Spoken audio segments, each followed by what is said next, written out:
अन्याय के खिलाफ लड़ाई में विजयश्री न्याय को मिलती है। न्याय की आस में टकटकी लगाए बैठे लोग देश की न्यायपालिका की ओर देखते हैं। हमारे संविधान में न्यायपालिका के महत्व की व्याख्या की गई है। न्यायपालिका सरकार का तीसरा और बहुत ही महत्वपूर्ण अंग है। लोकतांत्रिक सरकार और सर्वाधिकारवादी सरकार के मध्य मुख्य अंतर न्यायपालिका की उपस्थिति से ही संभव है। न्यायपालिका ही विधि के शासन की स्थापना का एकमात्र मार्ग है। मैरियट के शब्दों में सरकार के जितने भी महत्वपूर्ण कार्य हैं उनमें निसंदेह न्याय का कार्य सबसे अधिक महत्वपूर्ण है, क्योंकि इसका सीधा संबंध जो है वो नागरिकों से है। प्रोफेसर गार्नर ने न्यायपालिका के महत्व को बड़े ही सरल शब्दों में व्यक्त किया है कि न्यायपालिका के अभाव में एक सभ्य समाज की कल्पना नहीं की जा सकती। आपका कानून में आज हम बात करेंगे हमारी न्यायपालिका के ऐसे ही निर्णायक, साहसिक और महत्वपूर्ण कदमों के बारे में जो साल 2022 के लिए एक नजीर बन गए। नमस्कार, मैं हूं आपके साथ अमृता चौरसिया।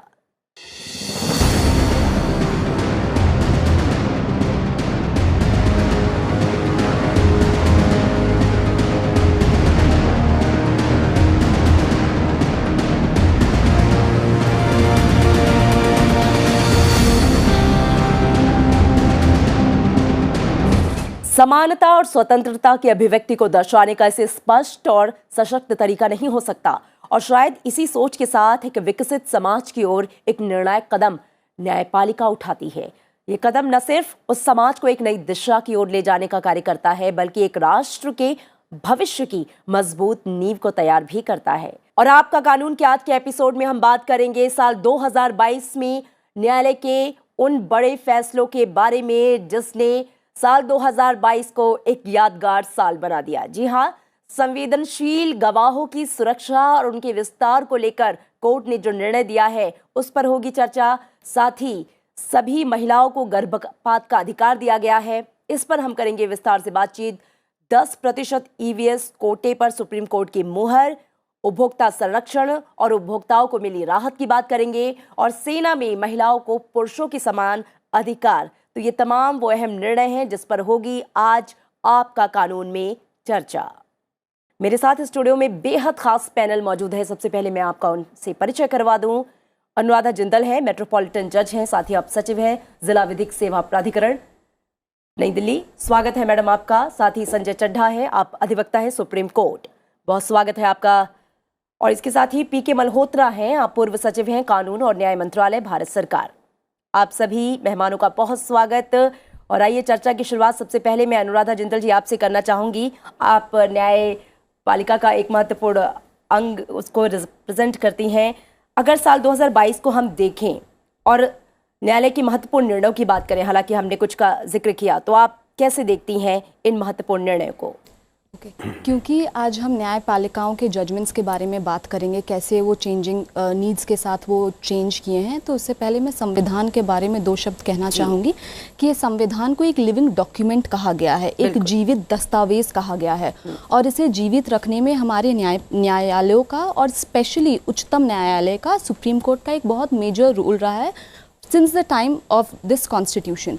सो चाहे से हम देखें बेसिक स्ट्रक्चर की बात करें, या फिर हम बात करें विशाखा गाइडलाइंस की जो बाद में ट्रांसलेट हुआ sexual harassment of women at work place, या फिर हम बात करें नागरिकों के मूल अधिकार को एक्सपैंड करने के लिए by virtue of article 21 which is right to life and personal liberty. तो इन सभी में बहुत अहम रोल रहा है सुप्रीम कोर्ट का। और 2022 has been also one such year जिसमें कि सुप्रीम कोर्ट ने कॉन्स्टिट्यूशन के हमारे अधिकारों को प्रोटेक्ट करके रखा है, और ये एहसास और ये हम सबको अश्योरेंस दिया है कि न्याय सबके लिए है और हम सब का हक न्याय पर है। अब मैं कुछ जजमेंट्स जो कि जिसका जिक्र आपने करा है उनको मैं संक्षेप में बताऊंगी। सबसे पहले हम बात करते हैं वल्नरेबल विटनेस की। उससे भी पहले अगर हम देखें तो न्यायपालिका जब भी जस्टिस तक या न्याय तक या सच्चाई तक पहुँचती है तो एक लंबी जर्नी तय करती है। उसकी अपनी एक जर्नी होती है जिसमें कि विटनेसेस बहुत मेजर रोल प्ले करते हैं। विटनेसेस को कहा गया है कि वो कोर्ट्स के आंख और कान हैं, तो वो इतना मेजर रोल प्ले करती है। उदाहरण के तौर पे आप देख लिए, अगर एक रोड एक्सीडेंट हुआ है और वहाँ पे जो विटनेस है, that witness is so material, वो इतना इंपॉर्टेंट विटनेस हो जाता है कि अगर वो कोर्ट में आके गवाही दे तो केस का निर्णय कहीं से कहीं हो सकता है। तो ऐसे विटनेसेस अगर कोर्ट तक आ ही ना, या कोई इनको डरा धमकाकर कोर्ट में आने ना दे, या फिर किसी वेस्टेड इंटरेस्ट की वजह से वो कोर्ट में ना आए, तो आप देख सकते हैं कुछ वल्नरेबिलिटीज होगी उस विटनेस में। बिल्कुल। एंड देयरफॉर उन विटनेसेस को प्रोटेक्शन देना हमारा कर्तव्य है, कोर्ट्स का, सोसाइटी का कर्तव्य है कि उन विटनेसेस को प्रोटेक्शन मिले। तो आप देखेंगे वल्नरेबल विटनेस प्रोटेक्शन स्कीम भी है 2018 की। तो इसमें एक महत्वपूर्ण जजमेंट आई Smriti Tukaram Badade versus state of Maharashtra, जिसमें कि वल्नरेबल विटनेस की जो डेफिनेशन दी गई थी, दिल्ली हाई कोर्ट का स्कीम था, एक गाइडलाइंस थी वल्नरेबल विटनेसेस पे, जिसको बहुत सारे स्टेट्स ने अडॉप्ट भी किया। तो वो वल्नरेबल विटनेस का डेफिनेशन था only below the children below the age of 18 years.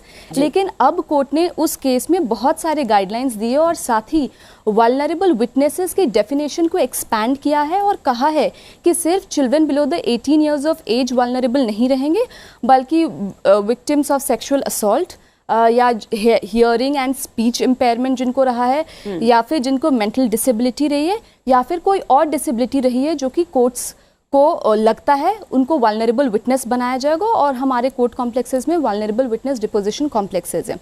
ये सिर्फ सुप्रीम कोर्ट ने वल्नरेबल विटनेस के क्षेत्र में एक जजमेंट नहीं दिया है, but we also have judgments in abortion laws, जो कि एक बहुत ही प्रोग्रेसिव माना जाता है। सुप्रीम कोर्ट जैसे जैसे ज़माना बदलता है, इंटरप्रिटेशन ऑफ लॉज, जो कि जुडिशरी का एक बहुत मेजर काम है, वो बदलते ज़माने के साथ लॉज को भी वैसे ही इंटरप्रेट करती है। अब आप देखिए medical termination of pregnancy act, ये 1971 की है, और जो रूल्स है मेडिकल टर्मिनेशन रूल्स वो 2003 के हैं। उसमें एक रूल है कि आप 20 to 24 वीक्स की अगर प्रेगनेंसी है तो किन विमेन उनको अबॉर्शन करवा सकते हैं। तो अब कोर्ट्स ने कहा है, X versus the principal secretary health and family welfare department government of NCT of Delhi, उसमें कहा है कि अगर एक अनमैरिड वुमेन भी है और उसका 20 to 24 वीक्स की प्रेगनेंसी है और वो अनवांटेड प्रेगनेंसी है जो कि मेंटल हेल्थ पर जाए, तो उसको अबॉर्शन कराया जा सकता है। ये सर, और मैं ये नहीं कह रही हूँ कि विमेन एक वल्नरेबल सेक्शन है तो इसके लिए सुप्रीम कोर्ट ने एक अच्छा फैसला किया है या उस सेगमेंट को केटर किया है, बट और भी सेगमेंट्स को केटर किया है, जैसे कि economically weaker sections of the society है। तो 10% reservations which was long demanded, तो वो पहले जो रिजर्वेशंस हमें मिल रहा था वो मिल रहा था इकोनॉमिकली, वो मिल रहा था socially and educationally backward classes को, बट अब कहा गया है कि 10% जो रिजर्वेशन मिलेगा वो मिलेगा इकोनॉमिकली बैकवर्ड सेक्शंस को, and this would be in addition to the 50% reservation जो इंदिरा साहनी केस में है। जो आगे महत्वपूर्ण निर्णय है उन पर मैं आपसे आगे भी चर्चा करूंगी। मैं चर्चा में पीके मल्होत्रा साहब को शामिल करना चाहूंगी। और सर, आपसे मेरा सवाल ये है कि जो निर्णय लिए गए साल 2022 में न्यायालय की ओर से, वो किस सोच को दर्शाते हैं? हमारा समाज कितना आधुनिक, नई सोच, एक नई इबारत, जहां पे ये अधिकार अब दिया जा रहा है कि अविवाहित महिलाएं भी बच्चों को अबॉर्ट कर सकती हैं। बच्चा रखना या ना रखना ये एक महिला का अपना अधिकार है, निजी अधिकार है। इसको आप कैसे देखते हैं कि किस तरीके से न्यायालयों की सोच में निर्णय आया है, चाहे वो सेना में महिलाओं की पुरुषों की समान भागीदारी हो या फिर आरक्षण का भी मामला हो, ये निर्णय किस तरफ इशारा कर रहे हैं?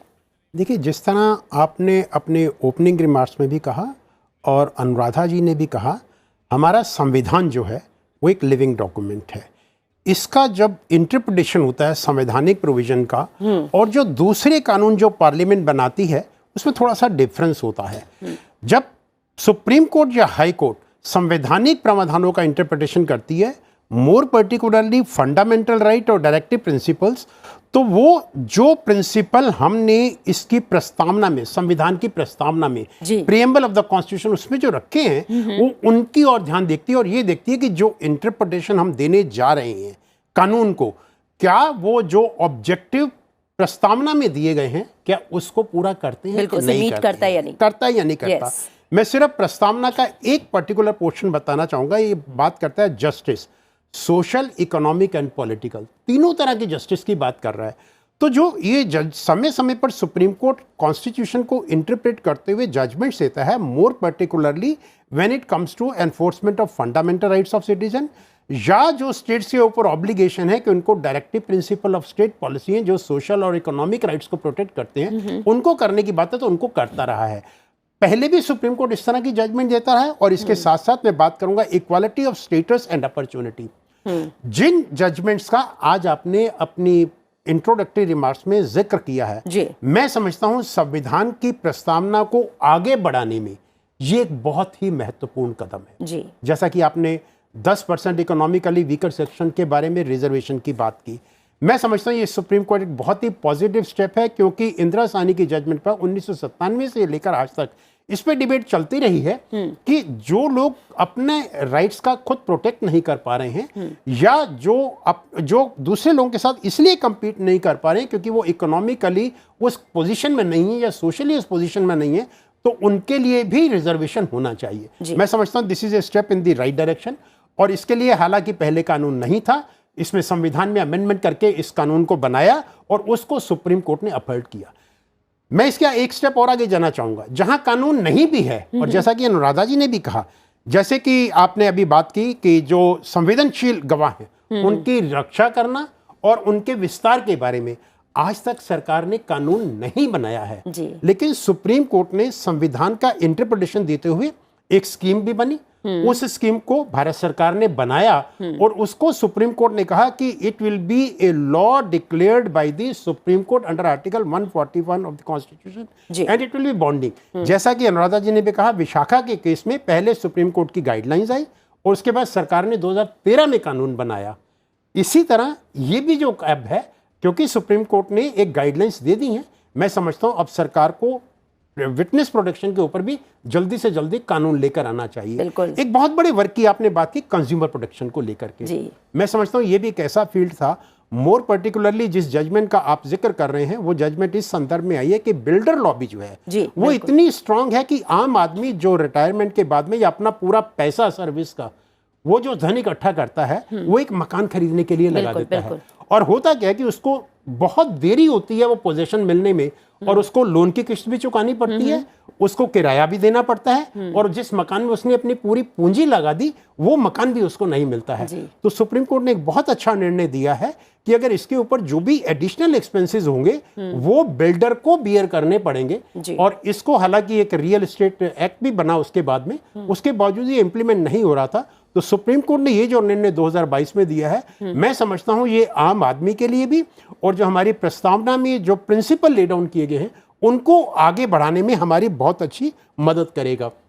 एक बहुत अच्छा निर्णय और आपने जिक्र किया जिसका, जो सेना में हमारी महिलाओं के बीच में और जो पुरुष अधिकारी हैं उनके राइट्स के बारे में और उनको जो फैसिलिटीज मिलती हैं उनको लेके जो डिफरेंस था, आई थिंक उसको भी दूर करने में एक बहुत बड़ा कदम उठाया है। ऐसा नहीं है कि ये पहली बार हुआ है, पहले भी सुप्रीम कोर्ट इस तरह के निर्णय देती रही है, लेकिन ये निर्णय जो है this is a milestone in itself, जहां उनको ये कहा गया कि पेंशनरी बेनिफिट्स में भी उनको इक्वालिटी मिलनी चाहिए।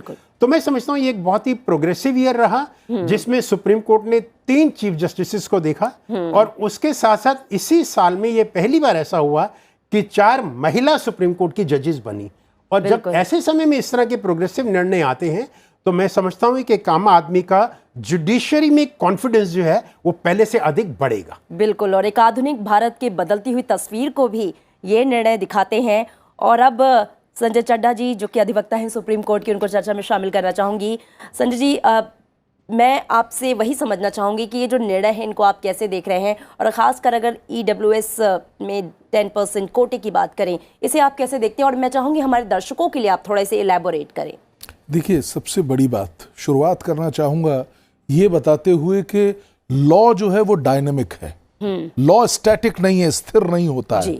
लॉ डायनेमिक होने का आशय ये है कि जैसे जैसे हम लॉ को क्यों, ये निर्णय क्यों आ रहे हैं, क्यों नहीं हम एक कानून बन गया उसी को फॉलो करते रहें। निर्णय इसलिए आते हैं, ये जो डायनेमिक निर्णय जितने अभी जिक्र किए मेरे दोनों साथियों ने, ये इसलिए आते हैं क्योंकि सोसाइटी की नीड को केटर करते हैं। आज की नीड जो आज से 50 साल पहले जो नीड थी उससे अलग है। तो उसको, कानून तो वही है, कानून में बदलाव नहीं आया, तो कैसे करें? जुडिशरी इसमें 2 तरीके से कानून बनता है, या तो एग्जीक्यूटिव कानून बना दे, हमारे लेजिस्लेचर कानून बना दे, एक वो तरीका है, और दूसरा तरीका है what supreme court says is the law of the land. कोई भी कानून के विषय में वो कहें कि ये है, इसको ऐसा होना चाहिए, तो वो कानून बन जाता है। इस परिप्रेक्ष्य में रखते हुए हमारे तमाम जो अभी निर्णय जिनका अभी 4-5 का हमने जिक्र किया और जिन पे आज का ये कार्यक्रम केंद्रित है, वो निश्चित तौर पे बहुत सराहनीय स्टेप हैं, डायनेमिक हैं। और सबसे बड़ी बात मुझे ऐसा लगता है कि जैसे कि महिला को अबॉर्शन कराने का अधिकार, प्रेगनेंसी से अपने निजात पाने का अधिकार अनमैरिड महिला को नहीं था, क्योंकि ये अधिकार 24 माह की प्रेगनेंसी, 24 वीक की अगर प्रेगनेंसी है तो उससे पहले वो कर सकती है। उसका निर्धारण सोलली वो महिला ले सकती है जी। ये कानून की व्यवस्था नहीं थी जी। डायनामिज्म आया बिल्कुल, और हमने ये लिया। ले लिया। अब जहां तक बात है इकोनॉमिकली वीकर सेक्शन के बारे में आपने पूछा प्रश्न, मैं उसका जवाब भी देना चाहूंगा। एक 10% का, जबकि ये निर्णय जो है इसमें 3 जजेस जो हैं इंक्लूडिंग 3 जजेस ने इसका फेवर किया था और 2 जजेस including the then chief justice उन्होंने इसका विरोधाभास था। लेकिन यही तो हमारे इस सिस्टम की खूबी है कि किस प्रकार से एक सुदृढ़ जजमेंट आया और इसका बहुत दूरगामी परिणाम है। क्या है कि जो एक वीकर सेक्शन का व्यक्ति है उसको भी तो मिलना चाहिए, ये एक उसकी जिद थी। और उसको इससे जबकि ये चैलेंज हुआ था, आपको मैं और बताना चाहूंगा कि 130वां शायद कॉन्स्टिट्यूशनल अमेंडमेंट था, उसकी वैलिडिटी को चैलेंज किया गया था और 5 जजीय बेंच ने इसको निर्णय को दिया, जिसमें 3-2 जैसे मैंने आपको बताया। और एक सबसे बड़ी इंपॉर्टेंट बात मैं कंज्यूमर के विषय में, क्योंकि मैं कंज्यूमर क्षेत्र से काफी जुड़ा हुआ हूं, तो कंज्यूमर में आपको मालूम होगा 1986 में एक लॉ हुआ था, उस लॉ में तरमीम की गई, बदला गया और 2019 में दोबारा से कंज्यूमर प्रोटेक्शन एक्ट लाया गया और उसमें कई नई चीजें समावेशित की गई जिससे कि कंज्यूमर को सुविधा मिले। कंज्यूमर इज द किंग, ये एक हम लोग दावा करते हैं। और जैसा कि ये निर्णय जिस पे हम लोग कह रहे हैं कि बिल्डर को नो ऑब्जेक्शंस, एनओसी लेना बहुत जरूरी है और ऑक्यूपेशन सर्टिफिकेट का होना आवश्यक है, उसके बगैर नहीं हो सकता। और किस प्रकार से तो तमाम तौर पे, अच्छा आप अगर देखें कि कंज्यूमर के राइट्स के लिए जो जजमेंट, सीरीज ऑफ जजमेंट है, जहां से हमने देखा यहां तक कि सुप्रीम कोर्ट ने, मैं 1 मिनट लेके जरूर बताना चाहूंगा, सुप्रीम कोर्ट ने पहले अपने कई निर्णयों में यहां तक कि फॉरेंसिक ऑडिट भी किया है अकाउंट्स का कि पैसा कहां से आया और कहां चला गया, यहां तक इतना डीप एंटर करके कंज्यूमर्स के राइट्स को प्रोटेक्ट करने के लिए किया। और इस परिप्रेक्ष्य में मैं कहता हूं ये एक और जिसे कहना चाहिए कि डायनामिक निर्णय था जो कि 2022 में आया। तो भरा हुआ 2022, जबकि शुरुआत में एक और बहुत इंपॉर्टेंट चीज जो आज के कार्यक्रम में जरूर आनी चाहिए वो ये है, अनुराधा बल्कि उसको अप्रिशिएट भी करेंगी, अभी इस दौर में हमने देखा किस प्रकार से वर्चुअल कोर्ट्स का गठन हो रहा है। दिल्ली में मैं आपको बताऊं 138 एनआई एक्ट के कई न्यायालय जो सिर्फ वर्चुअली चल रहे हैं तो और सक्सेसफुली रिजल्ट्स दे रहे हैं। तो अपने आप में बहुत हम लोग प्रगति की ओर अग्रसर हैं। लेकिन एक बात और, अभी बहुत लंबा रास्ता बाकी है, हमको और काफी चीजों में काम करने की आवश्यकता है। बिल्कुल, आपने सही कहा कि रास्ता अभी लंबा है, लेकिन समय, काल और परिस्थितियों के हिसाब से जिस तरह का लचीला रवैया हम अपना रहे हैं, हमारी न्यायपालिका हो या सरकार हो, वो निश्चित रूप से एक सुदृढ़ भारत की तस्वीर को पेश करता है और न सिर्फ देश के लिए बल्कि पूरी दुनिया के लिए एक मिसाल पेश करता है। बहुत अच्छे ये निर्णय रहे हैं। अगेन अनुराधा जिंदल जी, मैं आपके पास आना चाहूँगी, चूँकि माफ़ कीजिएगा आपको बीच में रोकना पड़ा था। और अपने दर्शकों को भी मैं एक बार बता दूं कि ये जो कार्यक्रम है आपका कानून, दरअसल इसका मकसद है आपको अवेयर करना, आपको जानकारी देना, आपके हक और हुकूक की बात बताना, ये बताना कि आपके क्या क्या अधिकार हैं, ये बताना कि आप कैसे मुफ्त जो कानूनी सहायता है उसे प्राप्त कर सकते हैं। और इसलिए हम लगातार ग्राफिक्स चला रहे हैं कि मुफ्त कानूनी सहायता के वो 14 पात्र व्यक्ति, कैटेगरीज जो है उनमें कौन कौन से लोग आते हैं, उनकी हम एक ग्राफिक्स ब्रेक चला रहे हैं जिसको आप देखिएगा। तो इस कार्यक्रम का एक मकसद ये भी है, चूंकि ईयर एंडर है इसलिए हम इस बार चर्चा कर रहे हैं कि साल में महत्वपूर्ण निर्णय क्या रहे। तो अनुराधा जी, हम अगेन चलते हैं महिलाओं की ओर कि चाहे वो फैसला गर्भपात से जुड़ा हो, चाहे सेना में बराबरी का अधिकार हो, बहुत ही महत्वपूर्ण निर्णय। इसके अलावा भी बहुत से ऐसे निर्णय थे जो महिलाओं के पक्ष में दिए गए। तो बदलते भारत में महिलाओं की बराबरी और उनकी जो सोच है महिलाओं की, जो एक आज़ादी कि अपने हक अब अपने निर्णय वो खुद लेंगी, उनके बच्चे पर उनका खुद का अधिकार है, या फिर सेना में अगर वो हैं और देश की सेवा कर रही हैं तो उनको वो सारे अधिकार मिलने चाहिए जो किसी पुरुष उनके साथी को मिलते हैं। कितने महत्वपूर्ण हो जाते हैं ये निर्णय? देखिए, सुप्रीम कोर्ट का निर्णय जो भी आता है वो महत्वपूर्ण बस इसलिए नहीं होते हैं क्योंकि वो निर्णय है। उन्होंने फैसला किया कि हाँ 10% मिलेगा, 12% मिलेगा, 15% मिलेगा, सिर्फ वो इसलिए ही महत्वपूर्ण नहीं होते हैं बिकॉज हम कहते हैं कि जज इज़ इन द रीजंस। आप जो देखें, जो 2022 में जो जजमेंट्स आए हैं वो इतने ब्यूटीफुली रिटन है एंड विथ रीजंस।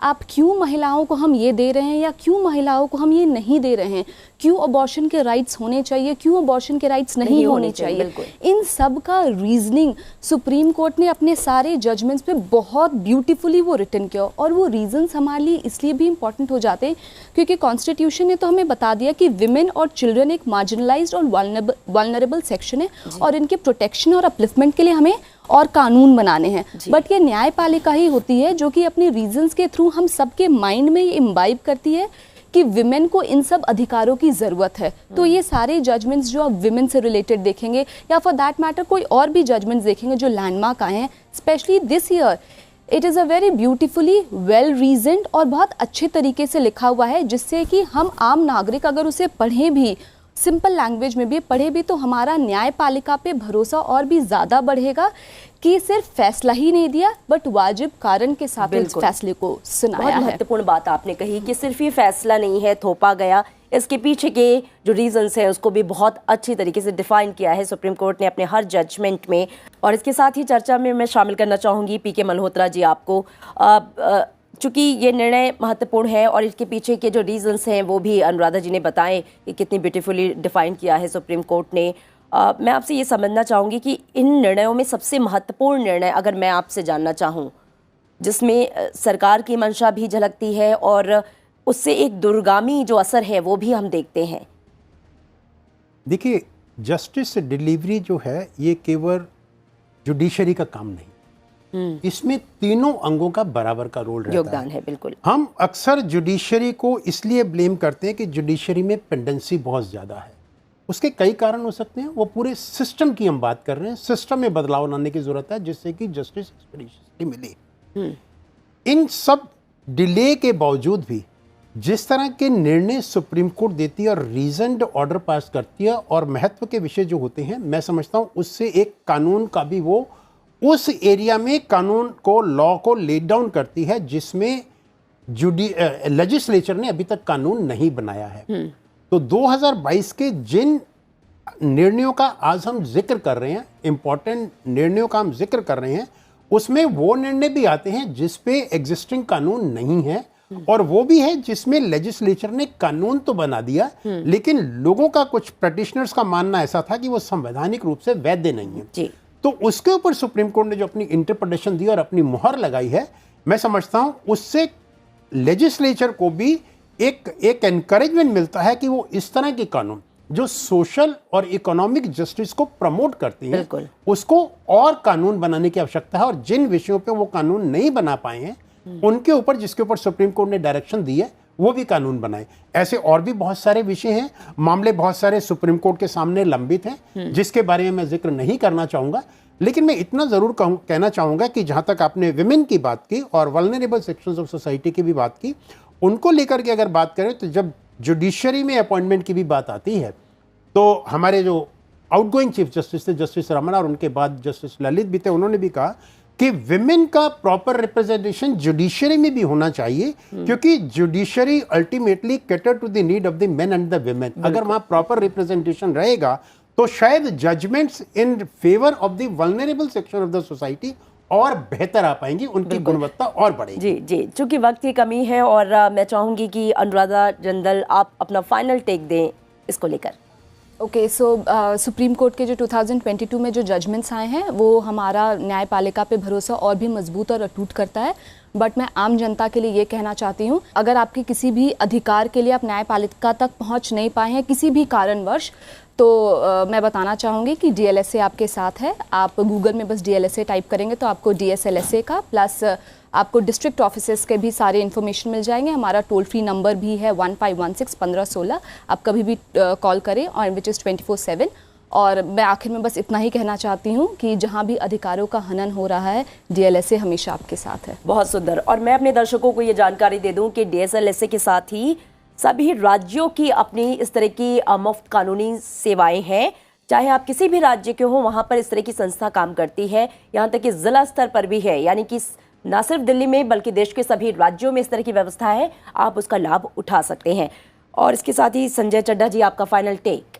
देखिए, निश्चित तौर पे जैसा बाकी लोगों ने भी कहा, हम लोग डायनामिज्म की ओर बढ़ रहे हैं, और उसी की एक कड़ी के तौर पे ये तमाम जजमेंट जिनका हमने आज छोटा सा यहाँ पे डिस्कशन किया, वो पार्ट रहे हैं। और पूरी संभावना है कि आने वाले समय में हम और जो वीकर सेक्शन हैं, वर्नेबल सेक्शन हैं, जो दबे कुचले हुए लोग हैं, उनकी सहायता के लिए आगे आएंगे। कई नए माध्यम भी हमारी कोर्ट्स ने जोड़े हैं, वो भी जुड़ेंगे। कोर्ट प्रोग्रेसिव तरीके से हम लोग आगे बढ़ रहे हैं, और आगे बढ़ना भी चाहिए। बिल्कुल। पीके मल्होत्रा जी, आप कुछ ऐड करना चाहेंगे? जी, मैं सिर्फ इतना कहना चाहूँगा, आपने लीगल सर्विस अथॉरिटी की बात की। ये एक स्टैट्यूटरी बॉडी है, जो लीगल सर्विस अथॉरिटी एक्ट जो पार्लियामेंट ने 1987 में पास किया था जी, उसके अंदर national legal service authority national level पे काम करती है, जिसे सुप्रीम कोर्ट कंट्रोल करता है। स्टेट लेवल पे हाई कोर्ट कंट्रोल करती है, और डिस्ट्रिक्ट लेवल पे डिस्ट्रिक्ट जजेस को कंट्रोल करते हैं, जिसके अंदर गरीब लोगों को कानूनी सहायता भी दी जाती है और वकील की सर्विसेज भी प्रोवाइड कर जाती है। चाहे अगर उनके पास साधन ना हो तो वो लीगल सर्विस अथॉरिटी के माध्यम से अपने ग्रीवेंसेस को कंसर्न्ड अथॉरिटी के पास भी डाल सकते हैं और कोर्ट से रिलीफ भी मांग सकते हैं। बिल्कुल। और ग्राफिक्स के माध्यम से हम लगातार आपको बता भी रहे थे कि उस मुफ्त कानूनी सहायता को पाने के लिए 14 जो कैटेगरीज हैं, उनमें कौन से पात्र लोग हैं, ये हम लगातार आपको टीवी स्क्रीन पर दिखा रहे थे।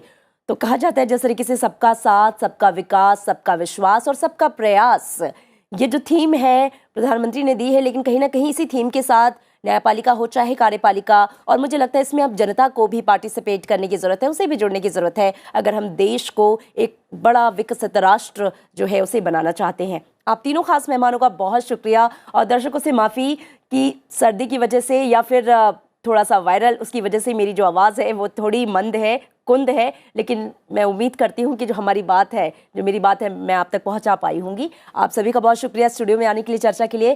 फिलहाल क्या है आपके अधिकार, कैसे पा सकते हैं आप न्याय, और आपकी मदद के लिए सरकार ने कानून में क्या प्रावधान किए हैं, आप जानेंगे उन कानूनों के बारे में जो आपकी हिफाजत, आपकी सुरक्षा के लिए बनाए गए हैं। अगर आपके साथ कोई नाइंसाफी हो रही है या आपको आपका अधिकार नहीं मिल रहा, तो संसद टीवी आपको देगा वो मंच जिसके जरिए आप जान सकते हैं अपने अधिकारों को, आप कर सकते हैं अपने हक की बात। हम मिलवाएंगे आपको देश के बड़े कानूनविदों और सलाहकारों से, जो करेंगे आपकी मदद, देंगे आपको सलाह, जिनसे आप अपनी आगे की राह खुद तय कर पाएंगे। तो आपका कानून के अगले एपिसोड में किसी और टॉपिक के साथ फिर होगी मुलाकात। तब तक रखिए अपना ख्याल, और नव वर्ष की एक बार आप सभी को और मेरे दर्शकों को भी और हमारे जो गेस्ट आए उनको भी हार्दिक शुभकामनाएं। नमस्कार।